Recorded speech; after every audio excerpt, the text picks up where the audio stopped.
This is your assessment that you are taking on January 24th, which is today. It's called Misleading Maps. So you do need to fill out this question. This question says, why would a globe represent the Earth more accurately than a map? Explain. So you can use the sentence stems that are on the board to complete that. On the back there are 4 questions. Number 1, the passage states that the Gall-Peters projection was never accepted into mainstream use. Which word means about the same as mainstream?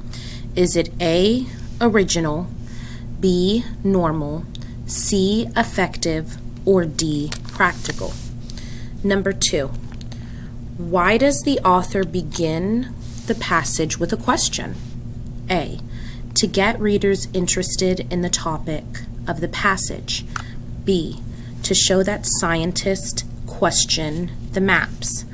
C, to suggest that readers should research the topic. Or D, to explain why the maps are not accurate. 3, according to the passage, what was different about the map of the world created by James Gall and Arno Peters? A, the age of the land masses. B, the number of land masses.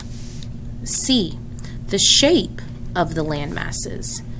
Or D, the positions of the land masses.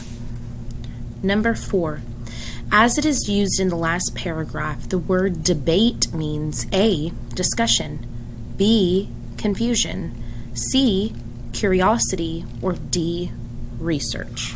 You need to make sure that you are annotating this text right here, and you are making sure that you are showing your work on here. So this question right here, talking about the author, this is an author's purpose question. So you need to be thinking about author's purpose whenever you are completing this. Whenever you are done, make sure your name is on it and turn it in.